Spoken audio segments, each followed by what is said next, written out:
أعوذ بالله من الشيطان الرجيم بسم الله الرحمن الرحيم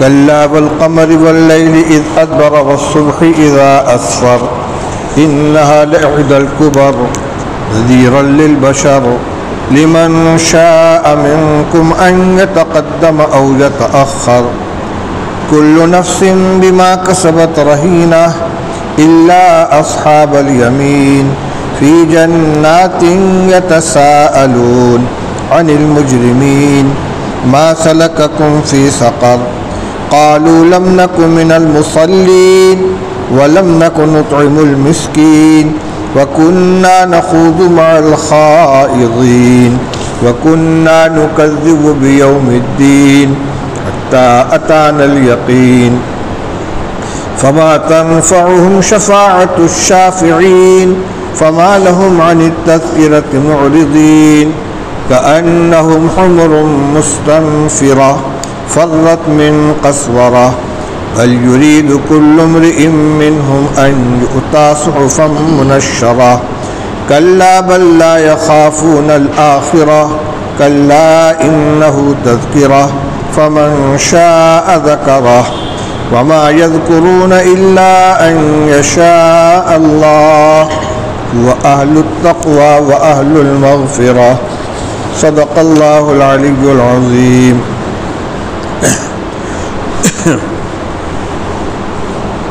ابھی جو تلاوت آپ کے سامنے کی گئی ہے یہ سورہ مدثر کا دوسرا رکوع ہے. گزشتہ ہفتے آپ سورہ مدثر کے پہلے رکوع کی تفسیر سماعت فرما چکے ہیں جس میں خاص طور سے دو مضمون قابل توجہ ہے جس کا تعلق آگے کی تفسیر سے ہے. ایک تو ابو جہل اور ولید ابن مغیرہ کے درمیان کی جو گفتگو ہوئی ہے جو اس بات کے معترف تھے کہ قرآن پاک انسانی طاقت سے باہر ہے اور یہ انسان کا کلام نہیں ہے، اور اس سے ولید ابن مغیرہ کسی حد تک متاثر بھی ہو چکا تھا اور وہ سرداران قریش میں سے تھا. تو ابو جہل اور اس کے ساتھیوں کو یہ فکر ہوئی کہ اگر یہ مسلمان ہو گیا تو پھر پورا مکہ مسلمان ہو جائے گا. تو پھر دونوں کی گفتگو ہوئی ہے اور ابو جہل نے ولید ابن مغیرہ کو غصہ دلا کر اس کی زبان سے وہ بات کہلوا لی کہ وہ کہلوانا چاہتا تھا. طے یہ ہوا کہ قرآن کے بارے میں اور رسول اللہ صلی اللہ علیہ وسلم کے بارے میں کوئی ایسی بات طے کی جائے کہ جو پھیلائی جا سکے اور جس کے بہانے سے لوگ قرآن سے دور ہو سکیں. کہا جھوٹا کہہ دو، کہا آپ جھوٹے ہو نہیں سکتے اس لیے کہ آپ الصادق الامین ہیں، کبھی جھوٹ نہیں بولے. کہا شاعر کہہ دو، کہا ان کا کلام شعر نہیں ہے. کہا مجنون کہہ دو، کہا دیوانے ایسی باتیں نہیں کرتے. کہا کاہن کہہ دو، غیب کی خبریں بتانے والے، کہا کہانت سے بھی ان کا کوئی تعلق نہیں ہے. تو طے یہ ہوا کہ ان کو ساحر کہہ دو، جادوگر، بات بنانے کے لیے. قرآن کی پچھلی آیات میں ان کی گفتگو کا تذکرہ کر کے اس کی تردید کی گئی ہے. دوسرا مضمون اس میں یہ تھا کہ قرآن پاک میں یہ بیان کیا گیا ہے کہ علیہا 19 جہنم کا تذکرہ ہے. جہنم پہ 19 فرشتے متعین ہوں گے. اس کا مطلب یہ تھا کہ اللہ تعالیٰ نے جو نظام بنا رکھا ہے جنت و جہنم کا، فرشتوں کی ذمہ خدمات ہیں، ذمہ داریاں ہیں، ان میں بڑے اور مسئول اور ذمہ دار قسم کے 19 فرشتے ہوں گے. اور ان جہنم کے داروں کے پر جو فرشتے 19 متعین ہیں بڑے، ان کے سردار کا نام مالک ہے. کسی مشرک نے جو پہلوان ٹائپ کا انسان تھا اس نے کہا بس 19 فرشتے یہی محمد کی مدد کرنے والے ہیں، یہی جہنم کے اوپر متعین ہیں، یہ تو میرے ایک ہاتھ کا کام ہے، 10 کو ایک ہاتھ سے دفع کر دوں گا اور 9 کو ایک ہاتھ سے دفع کر دوں گا. اب بعض تفسیری روایت سے معلوم ہوتا ہے کہ ایک پہلوان نے یہ کہا کہ 17 کو تو میں نپٹا دوں گا، باقی 2 کو تم لوگ دیکھ لینا۔ اللہ تعالیٰ نے قرآن پاک کی آیات میں ان کی تردید کی اور اس کے اندر جو ہدایت کی اور گمراہی کے پہلو تھے ان کو نمایاں کیا گیا۔ اس کا تذکرہ آپ گزشتہ تفسیر کے اندر سماعت فرما چکے ہیں۔ آگے ان کی طرف سے جو آخرت کا انکار، جہنم کا انکار، حساب و کتاب کا انکار تھا اور اس کو معمولی سمجھتے تھے، اس کی تردید فرمائی جا رہی ہے۔ فرمایا کلا والقمر، سچ کہتا ہوں اور قسم ہے چاند کی، واللیل اذا ادبر، اور قسم ہے رات کی جب پیٹ پھیرے، والصبح اذا اسفر، اور صبح کی جب روشن ہوئے، انہا لعہد الکبر، یقیناً وہ بڑی چیزوں میں سے ایک ہے۔ 3 قسمیں کھائی گئیں۔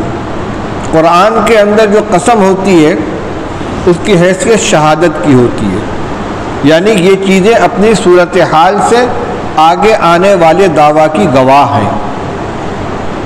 قمر، چاند کے اندر ایک چیز نمایاں ہے، یہ جب نظر آتا ہے تو باریک ہوتا ہے، پتلا سا، بڑی مشکل سے نظر آتا ہے پہلی رات کا چاند، پھر دھیرے دھیرے بڑھتے بڑھتے 14ویں رات میں آ کر مکمل ہو جاتا ہے، پھر گھٹنا شروع ہوتا ہے اور اخیر کی 1-2 رات میں ایک دم غائب ہو جاتا ہے۔ تو پیدائش، پھر عروج، پھر زوال، پھر فنا، یہی حال ہے ہر انسان کا اور یہی حال ہے پورے عالم کا جو شخص اکبر ہے، کہ دنیا کا وجود ہوا، بڑھتے بڑھتے بڑھتے اپنے عروج پر پہنچے گی، پھر فنا کے راستے پر چل پڑے گی اور آخر کار دنیا ختم ہو جائے گی۔ تو چاند جو اللہ کی ایک مخلوق ہے جس کی اوپر گزرنے والے یہ حالات تم روزانہ دیکھتے ہو، یہ گواہ ہے کہ اسی طرح عالم کے اوپر بھی یہ کیفیات طاری ہوں گی اور دنیا ایک دن فنا ہو جائے گی۔ صحابہ رضی اللہ تعالیٰ عنہم نے بھی رسول اللہ صلی اللہ علیہ وسلم سے پوچھا تھا کہ یا رسول اللہ، یہ چاند شروع میں بڑا باریک نظر آتا ہے، پھر دھیرے دھیرے بڑھتا ہے، پھر پورا ہو جاتا ہے، پھر گھٹنا شروع ہوتا ہے، پھر ختم ہو جاتا ہے، یہ کیسے ہوتا ہے؟ تو اللہ تعالیٰ نے اس کے جواب میں فرمایا یسألونک عن الأہلہ قل ہی مواقیت للناس والحج۔ سوال کا منشا تو یہ تھا کہ یہ گھٹنا بڑھنا کیسے ہوتا ہے، کہ اللہ تعالیٰ نے ان کے سوال کا جو مناسب جواب تھا وہ یہ دیا کہ یہ تو قدرت کا نظام ہے، کیسے گھٹتا ہے کیسے بڑھتا ہے اس سے تمہارا کوئی عمل متعین نہیں۔ ہاں، اس گھٹنے بڑھنے سے تمہارا جو فائدہ ہے، جو تم کو اس سے کام لینا ہے، وہ 2 ہے۔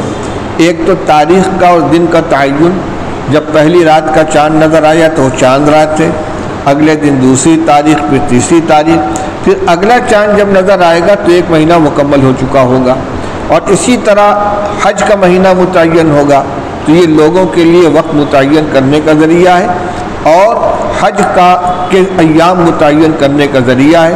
گویا یہ چیز مشاہدے میں تھی، سب اس کی طرف متوجہ تھے، اللہ تعالیٰ نے اس کی قسم کھائی۔ دوسری قسم کھائی واللیل اذا ادبر والصبح اذا اسفر، جب رات جائے اور جب صبح روشن ہو جائے۔ رات کے اندر ہر چیز چھپی ہوئی ہوتی ہے، اور جب رات ختم ہوتی ہے، صبح نمودار ہوتی ہے، تو رات کے پردے میں جو چیزیں چھپی ہوئی تھی وہ دن کو نظر آ جاتی ہیں۔ آخرت دنیا کے اس تاریکی میں چھپی ہوئی ہے، وہ ایک روشن دن کی طرح ہے۔ دنیا کے جھمیلوں میں، دنیا کی چیزوں میں تم پھنسے ہوئے ہو، یہ رات کے مانند ہے، تم کو آخرت نظر نہیں آ رہی ہے، جنت و جہنم کا مشاہدہ نہیں ہو رہا ہے، آخرت میں پیش آنے والے حالات تمہاری نگاہوں سے اوجھل ہیں۔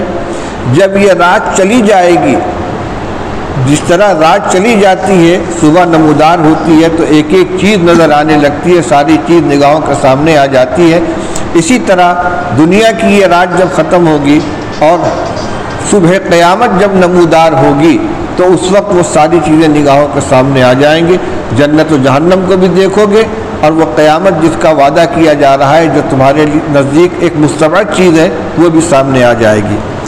انہا لعہد الکبر، ان قسموں کے بعد فرمایا کہ بے شک وہ بڑی چیزوں میں سے ایک ہے۔ انہا وہ کیا چیز ہے؟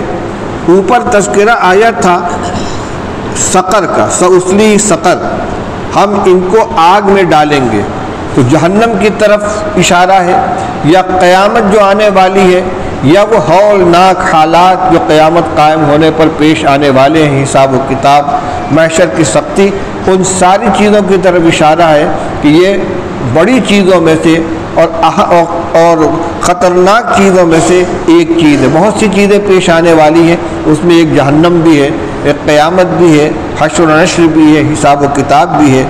نذیر للبشر، یہ انسانوں کو ڈرانے والی چیز ہے، ان کا تذکرہ اس لیے کیا جا رہا ہے تاکہ آدمی بدعملی سے باز آ جائے، کفر کو چھوڑ کر ایمان قبول کر لے، اللہ کے نافرمانی کو چھوڑ کر اطاعت کا راستہ اختیار کر لے۔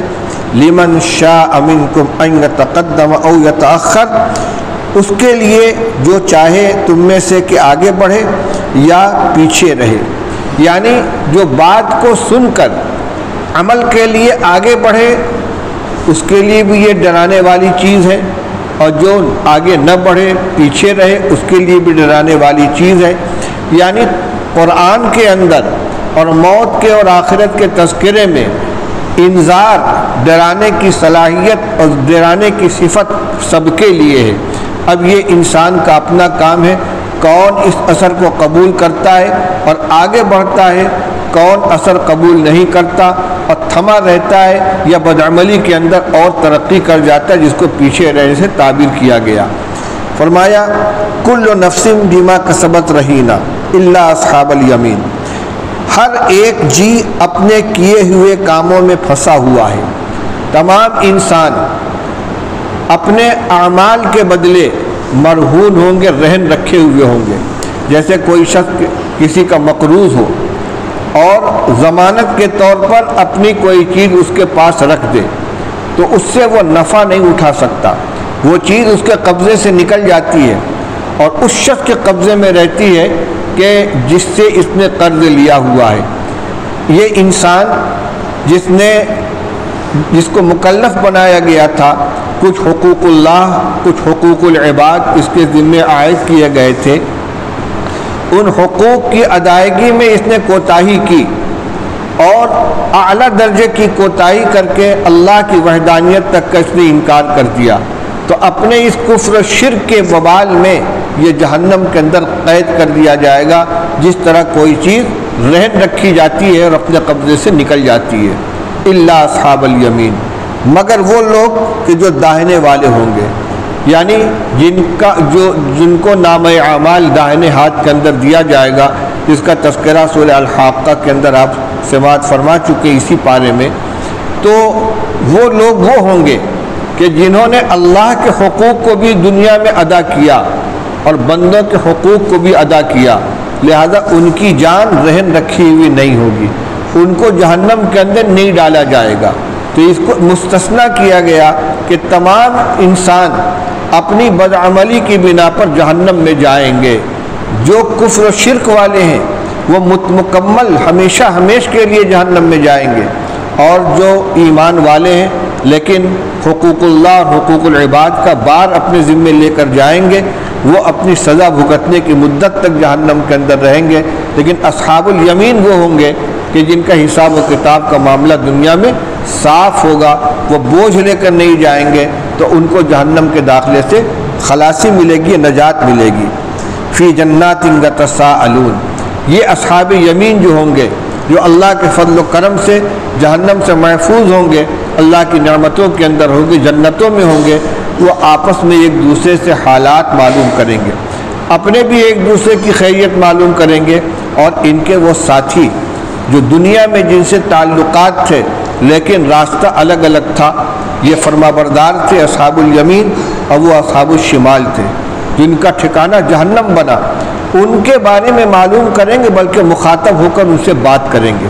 فی جنات یتساءلون، یہ باغات میں ہوں گے، مل کر پوچھتے ہوں گے، آپس میں ایک دوسرے سے سوال کرتے ہوں گے، عن المجرمین، فلاں کا کیا ہوا، وہ کہاں ہے، مجرمین کے بارے میں مجرمین کا حال پوچھیں گے، اور پھر ان سے مخاطب ہو کر کہ ما سلککم فی سقر، تمہیں جہنم میں کس چیز نے داخل کر دیا، تم جہنم میں کیوں پہنچے، یہ جنتی سوال کریں گے جہنمی سے. سوال یہ ہوتا ہے کہ جنتی جنت میں ہوں گے، جہنمی جہنم میں ہوں گے، ان سے سوال کیسے کریں گے، ان سے خطاب کیسے ہوگا. وہاں کے عالم کو یہاں کے عالم پر قیاس نہیں کیا جا سکتا. حدیث سے معلوم ہوتا ہے کہ پورے محشر میں دور دراز کے لوگ بھی اسی طرح نظر آئیں گے جس طرح بالکل قریب کا آدمی نظر آتا ہے. فاصلے کی وجہ سے کوئی چیز نہ چھوٹی نظر آئے گی نہ نگاہوں سے غائب ہوگی. اسی طرح اگر کوئی آواز لگائے گا تو دور اور نزدیک کے تمام لوگ یکساں اس آواز کو سنیں گے. یہ محشر کا حال ہوگا. چنانچہ اللہ تعالیٰ کی طرف سے جب خطاب ہوگا لمن الملک اليوم، تو یہ پورے محشر کے لوگ اس آواز کو یکساں سنیں گے. وہاں قریب و بعید کی وجہ کے درمیان کوئی امتیاز نہیں ہوگا. اسی طریقے سے جنتی جب جہنمی کو دیکھیں گے وہیں سے بیٹھے بیٹھے ان کا نظارہ کریں گے اور ان کو مخاطب کر کے ان سے سوال کریں گے. یہ ان کے سوال کو سنیں گے اور جواب دیں گے. ما سلککم فی سقر، تمہیں جہنم میں کیا چیز لے آئی. اب ان کا جواب سنیے. 4 باتیں وہ کہیں گے. قالوا لم نکن من المصلین، ہم نماز نہیں پڑھتے تھے. جہنمی سے پوچھا جائے گا تم جہنم میں کیسے پہنچے، کس چیز کی بنا پر، کس چیز نے تمہیں جہنم میں داخل کیا. قالوا لم نکن من المصلین، ہم نماز نہیں پڑھتے تھے. ولم نکن نطعم المسکین، اور ہم مسکین کو کھانا نہیں کھلاتے تھے. وَكُنَّا نَخُوضُ مَعَ الْخَائِضِينَ، اور ہم باتوں میں گھسنے والوں کے ساتھ گھس جاتے تھے، بحثیں کرتے تھے، کریت کرتے تھے. وَكُنَّا نُكَذِّبُ بِيَوْمِ الدِّينِ، اور ہم قیامت کے دن کا، حساب کے دن کا انکار کرتے تھے. اس میں جو آخری چیز ہے كُنَّا نُكَذِّبُ بِيَوْمِ الدِّينِ، یہ کافر بنانے والی چیز ہے. ایمان کی بنیادیں جن چیزوں پر ہیں جن پر ایمان لائے بغیر کوئی مسلمان نہیں ہو سکتا، جن کا تذکرہ ایمان مفصل کے اندر موجود ہے. آمنت باللہ و ملائکتہ و کتبہ و رسولہ والیوم الآخر والقدر خیرہ و شرہ من اللہ تعالی والبعث بعد الموت. آخرت پر ایمان، مرنے کے بعد دوبارہ زندہ ہونے پر ایمان، یہ وہ چیزیں ہیں کہ جن میں سے ایک کبھی اگر انکار کر دے گا تو ایمان سے خارج ہو جائے گا.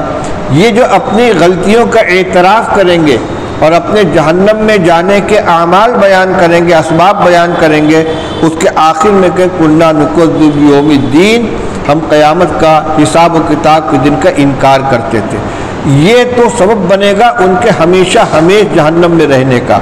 لیکن اس کے ساتھ کچھ اور بد عملی کا بھی تذکرہ کریں گے. پہلی بات یہ کہ ہم نماز نہیں پڑھتے تھے. نمبر 2 لم نکن نطعم المسکین، یعنی ایسی صورت میں جبکہ کسی مسکین کو کھانا کھلانا ہمارے ذمے لازم ہو جاتا تھا. یہ حضرت تھانوی رحمۃ اللہ علیہ کے تشریح ہے.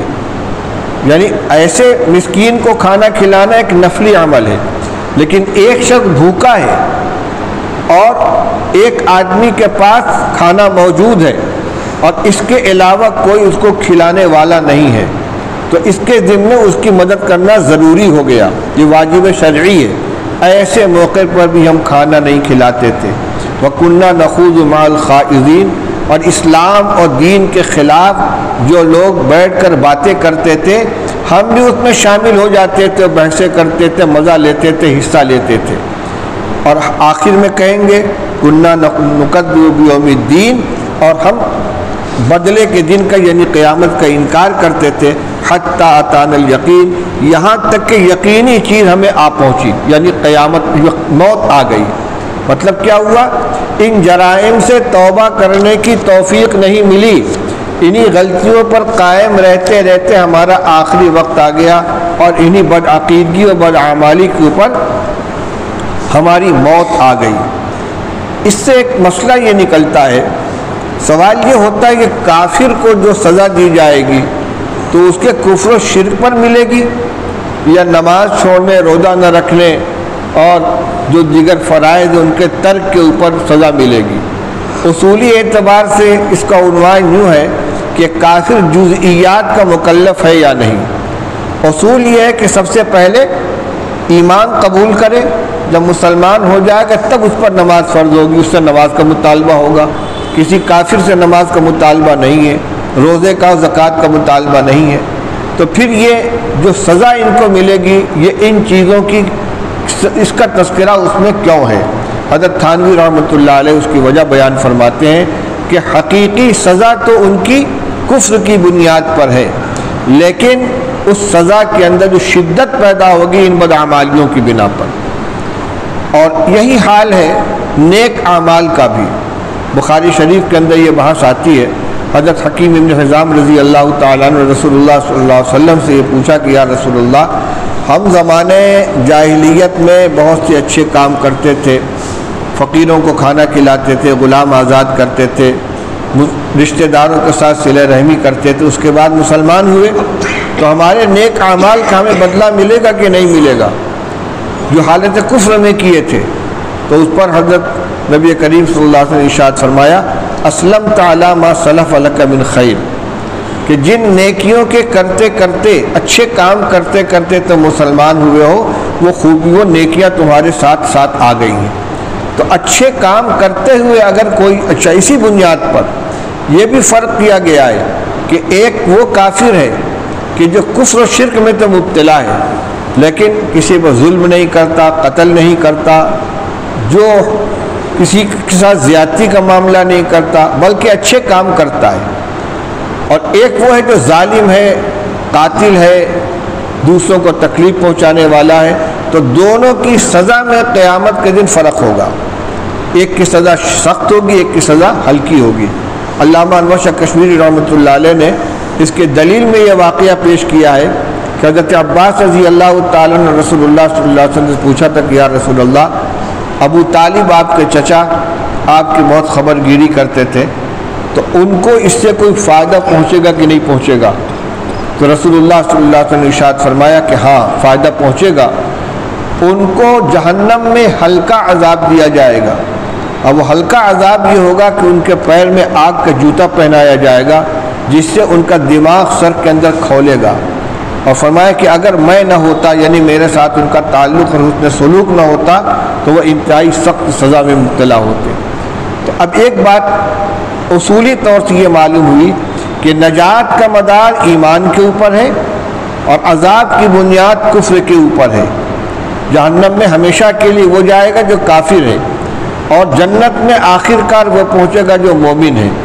جس طرح ایک مسلمان نیک اعمال کے ساتھ ایمان والا ہے تو اس کا درجہ جنت میں بڑھا ہوا ہے، اور جس کے اعمال میں کمزوری ہے جنت میں جائے گا لیکن عمل کے اعتبار سے اس کے درجہ نیچے ہوگا۔